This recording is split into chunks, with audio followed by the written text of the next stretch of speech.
आज का संवाद मेल का मूल उद्देश्य है कि सिक्किम में जो प्राकृतिक आपदा आई है और लोग जो आज मुश्किल में हैं, उनके तरफ केंद्र सरकार का हम ध्यान आकर्षित करना चाहते हैं। उत्तर पूर्वांचल का एक छोटा प्रदेश में पिछले कई दिनों से वहां पर इतने घरों का नुकसान हुआ है, इतने सारे ब्रिज टूटे गए हैं, इतने लोग मुश्किल में हैं। शायद उन लोगों की दुविधा केंद्र सरकार के कान पर नहीं पड़ रही, क्योंकि दिल्ली से दूर है। तो इसीलिए आज इस संवाद मेल के द्वारा सिक्किम के लोगों की पीड़ा को हम दिल्ली में केंद्र सरकार, प्रधानमंत्री मोदी जी, गृह मंत्री अमित शाह जी के सामने व्यक्त करना चाहते हैं। आज सिक्किम में लगभग मीडिया के सूत्रों से जानने को मिला है, लगभग 25,000 लोग प्रभावित हो चुके हैं इस प्राकृतिक आपदा से।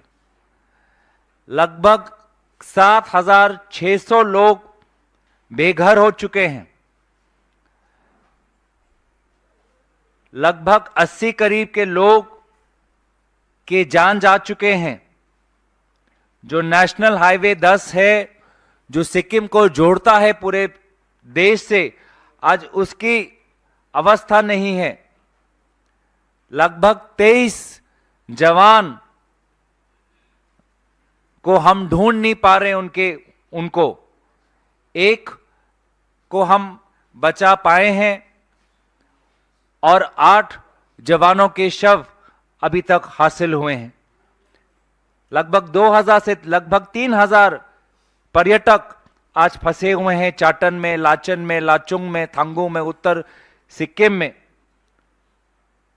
और हम चुकतंग के जो लोग हैं, आज उनकी तो जो पीड़ा है मैं अपने शब्दों में भी बयान नहीं कर सकता। आज लगभग 6,800 लोग 28 रिलीफ कैंप्स में हैं और सभी के मन में एक प्रश्न है कि केंद्र सरकार अभी तक कुछ ठोस कदम क्यों नहीं ले पा रही।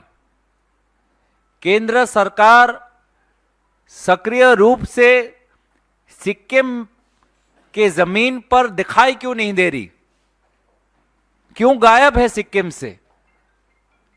आज लोग पूछ रहे हैं कि जो नेशनल डिजास्टर रिस्पांस फोर्स है, उसको वहां सिक्किम में अलग अलग प्रभावित क्षेत्रों में पहुंचने में इतनी देरी क्यों हो रही है, जहां पर सिक्किम के गांवों के लोगों के मदद के लिए सिक्किम के कोने कोने तक पहुंच चुके हैं। तो वहां पर हमारी एनडीआरएफ और भारत सरकार के केंद्र सरकार से जो ट्रेन्ड प्रोफेशनल्स हैं, emergency professionals, dam engineers, rescue personal, वो समय पर अभी तक क्यों नहीं पहुंच पा रहे। आज गृह मंत्री ने एसडीआरएफ से एक एडवांस लगभग 44 करोड़ का आगे बढ़ाया है। शायद उनको आंकलन नहीं है कि सिक्किम में, उत्तर सिक्किम में कितना हमको नुकसान हुआ है लोगों को। लगभग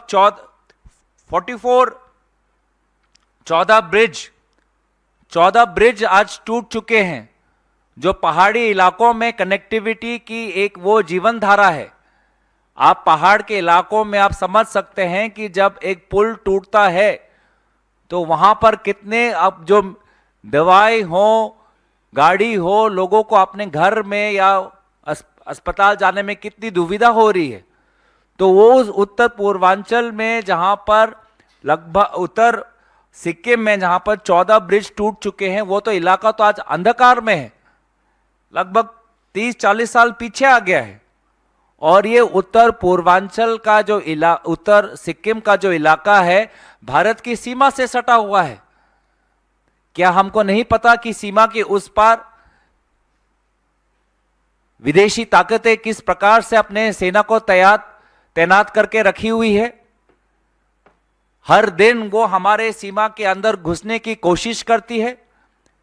ऐसे माहौल में आज 14 पुल टूटे हुए हैं। आर्मी के लोग, अगर हमको अपनी सीमा को सुरक्षित करना है, हर इंच को, भारत की सीमा को सुरक्षित करना है, तो कनेक्टिविटी को हमको जल्द से जल्द इसको ठीक करना है।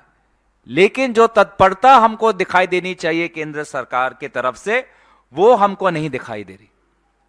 प्रधानमंत्री प्रचार के लिए सब जगह जाते हैं। अगर दिल्ली का एमसीडी चुनाव हो तो वो एमसीडी चुनाव पे भी आएंगे। दिल्ली का एमसीडी, दिल्ली के गली गली, मोहल्ले मोहल्ले, वार्ड में वो जाएंगे चुनाव प्रचार के लिए। लेकिन आज सिक्किम में आपदा आई है, वहां जाने के लिए समय नहीं है। मणिपुर में आज भी वहां की स्थिति बहुत नाजुक है। लोगों के हाथ में हथियार है, वो हथियार एक दूसरे पर चला रहे। आज भी मणिपुर जाने के लिए उनके पास समय नहीं। बार बार वो कहते हैं कि हम केंद्र सरकार के मंत्रियों को उत्तर पूर्वांचल भेजते हैं। एक भी सीनियर मंत्री आज तक सिक्किम नहीं गया है। गृह मंत्री को सिक्किम जाने का समय नहीं। प्रधानमंत्री तो चुनाव प्रचार में लग गए हैं, व्यस्त है। उनके मन में सिर्फ चुनाव है। उन्होंने बस एक ट्वीट कर दिया, लगता है वहीं पर अपनी जिम्मेवारी खत्म कर दी उन्होंने। तो इसीलिए आज सिक्किम के लोग आज नाराज हैं, उदास है, मायूस है और मदद की अपेक्षा कर रहे हैं।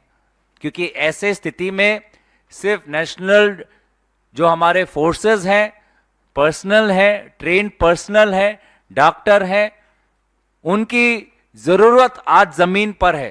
क्योंकि पहाड़ी इलाका में लोगों के पास पहुंचना इतना आसान नहीं है।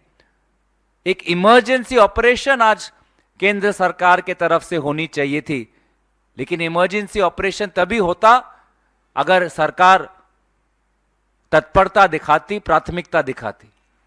तो यही हम बार बार देख रहे हैं कि एक एक प्रदेश के बाद जब भी उत्तर पूर्वांचल में कोई लोगों में कोई बड़ी मुश्किल आती है तो प्रधानमंत्री मोदी जी और गृह मंत्री अमित शाह जी गायब हो जाते हैं।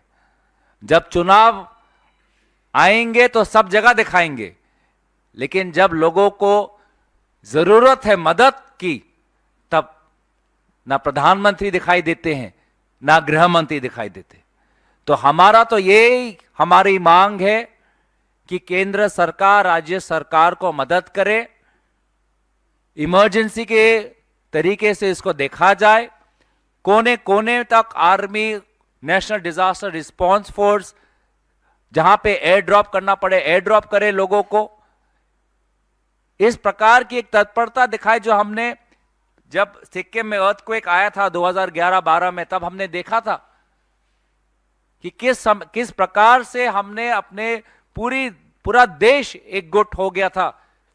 जब भूमिकंप हुआ था 2011-12 में, तो सिक्किम के लोगों को मदद करने के लिए। आज यही हम चाहते हैं इस संवाद वेल के द्वारा कि केंद्र सरकार अपना ध्यान दे और पूरा देश एकजुट हो, क्योंकि एक और उत्तर पूर्वांचल के प्रदेश में आज लोग मुश्किल में हैं और मुश्किल के समय उनकी मदद करना हम सब देशवासियों की कर्तव्य है। तो यही मैं बातें आपके सामने में रखना चाहता था।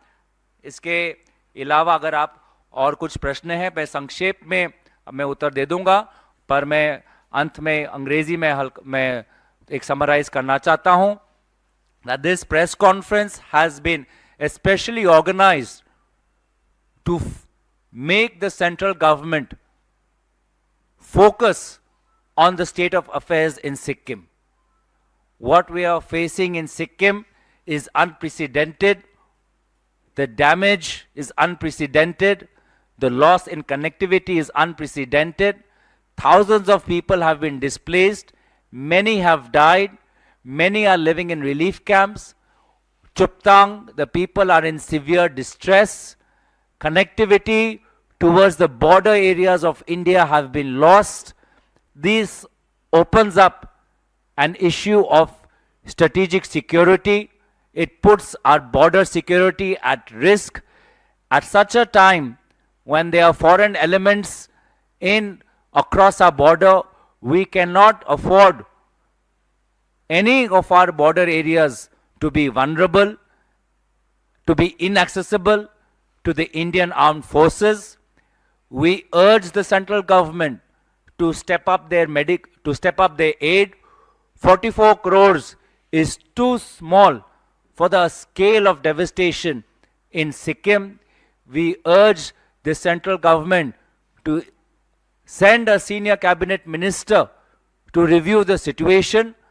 This is the situation. In such a situation, it would have been apt for the Union Home Minister to visit Sikkim. It would have been ideal for a Prime Minister who can find time to campaign in a Delhi Municipal Corporation election.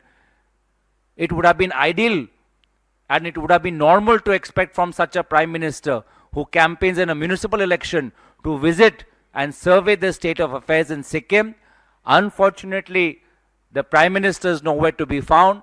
The Home Minister is nowhere to be found. Another state in the northeast is facing severe devastation and people are in severe distress. And another state in the northeast is seeing that the Prime Minister is absent.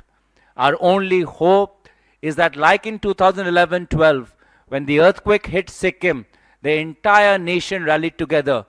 Central government, state government, ordinary people, we all rallied together to help the people of Sikkim in need. Today is the time that we should do that because it is unprecedented. So with that, I would like to close my opening remarks.